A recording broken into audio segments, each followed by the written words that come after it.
melalui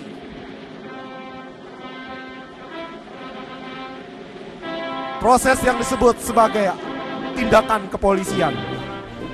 Namun yang sesungguhnya adalah sebuah agresi. Penjajah kembali masuk, membonceng sekutu-sekutu, berdalih bahwa mereka ingin menegakkan kembali ketertiban di bumi Indonesia. Mereka menyebarkan kabar bohong bahwa pemimpin-pemimpin kita adalah pemimpin-pemimpin yang tidak mampu untuk mengurus sebuah negara. Maka mereka mengatasnamakan rakyat Indonesia. Mereka mencoba menjajah kembali bangsa kita. Tapi bangsa kita sekali mengatakan merdeka, kami tetap merdeka. Maka kita semua mengangkat senjata. Kita semua maju ke meja diplomasi. Kita semua berjuang untuk mempertahankan kemerdekaan kita.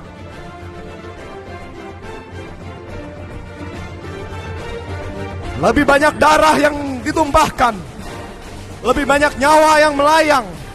Namun tanpa gentar kita berkata, merah darahku, putih tulangku, untukmu Indonesiaku, kami berjuang.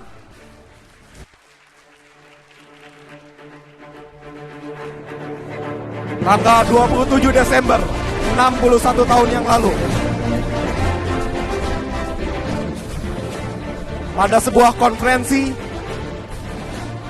di depan Mahkamah Internasional PBB, akhirnya Indonesia mencapai apa yang dicita-citakan. 27 Desember 1949 terjadi penyerahan kedaulatan dari Ratu Belanda kepada wakil Indonesia pada saat itu, Perdana Menteri Dr. Andes Muhammad Hatta. Dan mulai hari itu dunia mengakui, disaksikan oleh seluruh dunia bahwa perjuangan kita selama ratusan tahun, perjuangan yang tak kenal lelah, perjuangan tanpa pamrih untuk mencapai Indonesia merdeka. Dan tanggal 27 Desember 1949, Indonesia menyatakan diri di depan Mahkamah Internasional Dunia bahwa Indonesia adalah negara yang berdaulat, bahwa Indonesia adalah negara yang merdeka, bahwa Indonesia adalah negara yang memiliki harga diri. Indonesia merdeka! Pertanyaannya, benarkah Indonesia sudah merdeka? Kita sudah melewati proklamasi. Kita sudah melewati proses yang begitu panjang untuk mendapatkan pengakuan internasional. Kita sudah menyatakan diri sebagai negara berdaulat. Tapi pertanyaan saya, sudahkah kita merdeka? Kalau negara kita sudah merdeka, apakah Anda sudah merdeka? Apakah kita masih dijajah oleh sebuah penjajahan yang jauh lebih kejam? Penjajahan oleh kemiskinan? Apakah anak-anak Indonesia saat ini semua bisa makan dengan kenyang? Apakah ibu-ibu Indonesia saat ini bisa dengan tersenyum tidur pada saat malam tanpa perlu memikirkan makan apa besok anak saya? Apakah Indonesia sudah merdeka pada saat masih begitu banyak anak-anak Indonesia yang bahkan masih buta huruf? Apakah Indonesia sudah merdeka pada saat kita selalu direcehkan di luar negeri karena kita adalah dikenal sebagai negara yang hanya bisa mengirim pembantu? Sementara pembantu-pembantu ini diperlakukan dengan tidak layak. Apakah negara kita sudah merdeka pada saat kita melihat bahwa hukum yang seharusnya melindungi kita ternyata menzolimi kita? Saudara, bagaimana dengan jawaban Anda? Yang kini jadi pertanyaan, kita semua tahu jawabannya apa. Tapi kita tidak mau berhenti dalam jawaban yang sama. Saya ingin mengajak Anda untuk berpikir, tanggung jawab siapakah kemerdekaan Indonesia? Apakah dulu para pemimpin bangsa kita mengatakan, ya Indonesia harus merdeka. Mari kita berdoa supaya suatu hari Indonesia merdeka. Titik. Tidak. Para pemimpin bangsa kita, para pejuang-pejuang sejati, nenek moyang kita, mereka semua mengangkat senjata, mereka maju ke medan perang, maju ke medan diplomasi untuk memerdekakan Indonesia. Mereka bertindak, saudara. Mereka tidak mengandalkan pihak lain. Kalau hari ini kita cuma bisa berkata, Indonesia, malang sekali nasibmu. Ya, apa yang terjadi dengan Indonesia? Saya ingin mengatakan satu hal, ya, tragis, tapi fakta.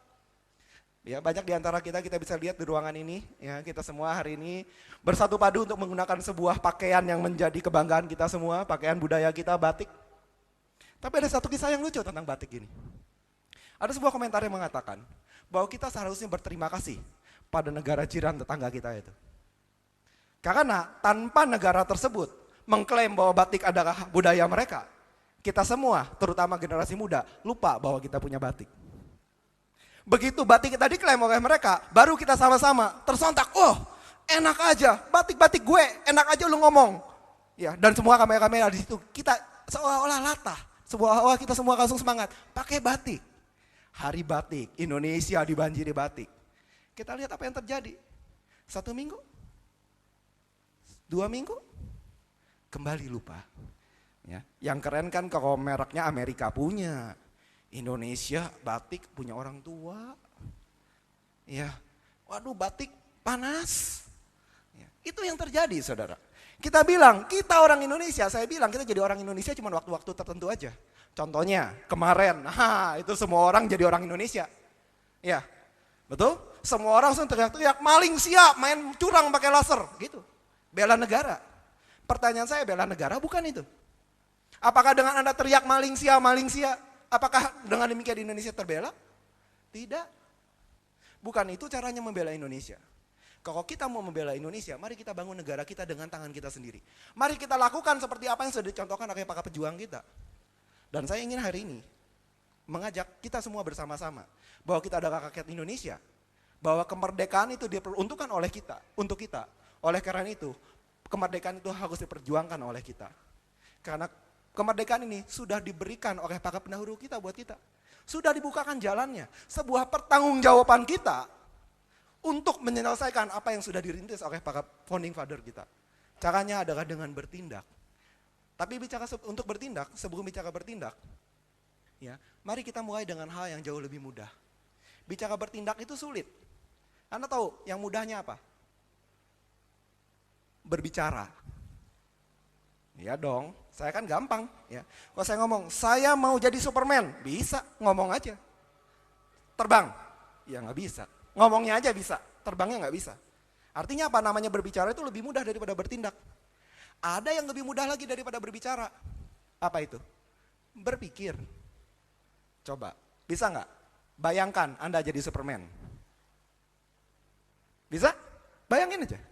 Bisa? Gampang kan? Yang penting Anda punya huruf S, punya sayap, pakai celana dalam di luar. Jadi Superman kan? Betul? Mudah sekali untuk berpikir. Ya, tinggal ditaruh di otak. Udah gitu Anda bisa terbang kemanapun juga. Karena itu hanya ada di pikiran. Jadi kesimpulannya berpikir itu yang paling mudah. Tapi yang jadi kenyataan saat ini, ternyata kenapa Indonesia nggak maju-maju?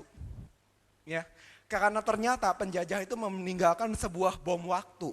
Bukan bom waktu, bahkan bom aktif yang masih terus aktif. Yang namanya warisan kebodohan. Kita dibuat bodoh, artinya kita dibuat untuk tidak berpikir. Ya, kita menjadi terlena seolah-olah kita ini negara merdeka, padahal belum. Masih lebih bagus tahu kita ini lagi dijajah, kita belum merdeka karena tahu kita bertindak. Yang jadi masalah sekarang kita bahkan nggak sadar bahwa kita ini belum merdeka, makanya nggak bertindak apa-apa. Makanya kita cuma terbingung-bingung.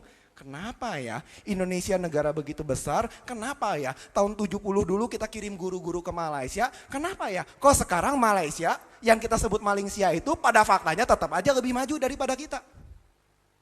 Suka atau tidak suka, ya negara yang kita benci tersebut ternyata lebih maju daripada kita. Lebih konyol lagi apa? Kita benci dia cuma ketawa aja. Terus dibilanginnya apa? Ngaca dong. Tambah marah kan kita. Tapi kalau saya enggak, waktu dengar ngaca loh, saya ngaca, bener juga. Harusnya kita introspeksi diri. Jadi daripada menyalahkan orang lain, mari kita ambil alih kendali, tanggung jawabnya ke kita sendiri. Dimulai dari yang paling mudah, yaitu menerapkan cara berpikir yang benar.